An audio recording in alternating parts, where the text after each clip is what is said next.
Bonjour à tous, donc aujourd'hui la séance d'AP pour la 4e semaine de travail à la maison.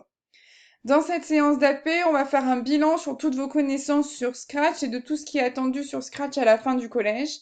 Et pour cela, on va faire deux exercices, un pour comprendre et l'autre pour compléter des scripts sur Scratch.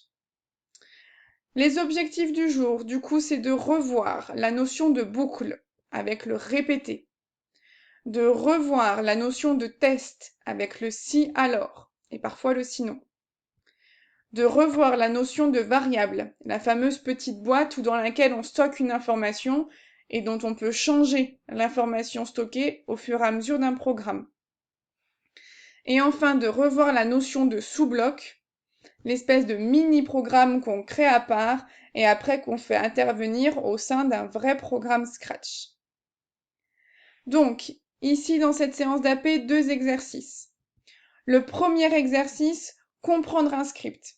Je veux que sur les scripts qui suivent, les 3 scripts qui vont suivre, vous m'expliquiez le plus précisément possible le rôle de chacun des scripts qui vont arriver.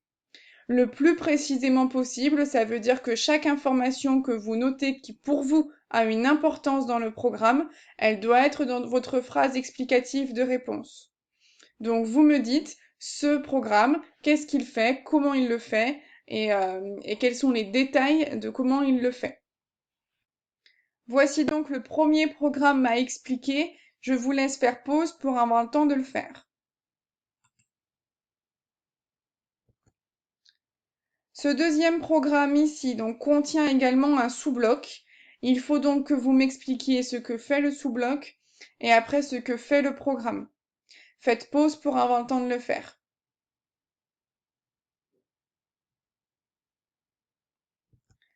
Un troisième programme ici qui a l'air de faire peur vu comme ça, mais si vous le lisez vraiment doucement et étape par étape, il n'est pas si horrible que ça.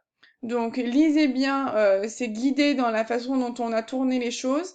Lisez bien pour m'expliquer ce que ce troisième programme peut bien faire. Faites pause pour avoir le temps de le faire.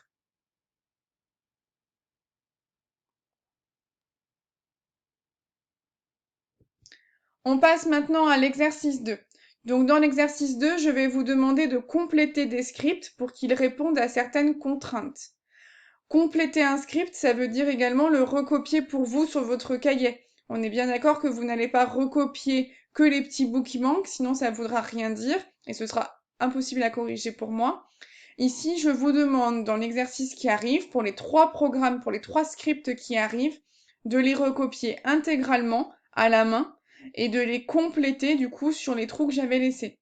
Donc vous le faites sur un cahier normalement et puis vous allez à la ligne, presque comme si on était sur un ordinateur.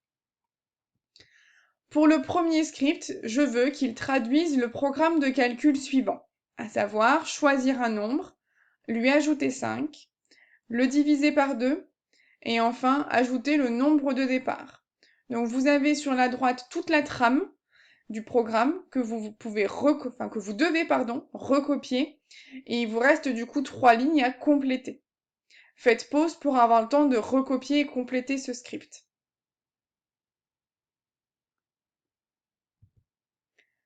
Pour l'exercice 2, je veux que le script suivant trace la figure qui est à droite. Donc les 4 triangles ici, le plus grand étant de 100 pixels de longueur et 25 pixels pour le petit.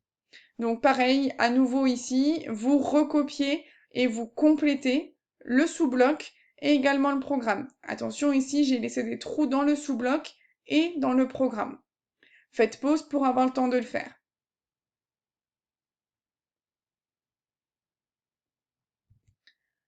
Un dernier programme ici. Cette fois-ci, vous avez la trame et je veux que je veux que vous complétiez pour que le programme Scratch dise à l'utilisateur si un triangle est rectangle ou non.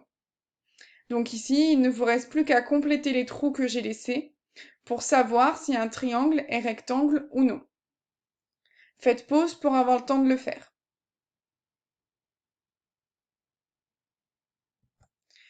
Voilà, donc cette séance d'AP est terminée. Normalement, vous avez dû remarquer que les 3 programmes de l'exercice 1 et les 3 programmes de l'exercice 2 se ressemblaient fortement ici. Donc, si vous avez eu du mal à faire l'exercice 2, vous pouvez peut-être reprendre les scripts de l'exercice 1 et vous en servir comme modèle parce qu'il y a beaucoup de choses qui se ressemblent entre le programme 1 et le programme A, le programme 2 et le programme B, et également entre le programme 3 et le programme C.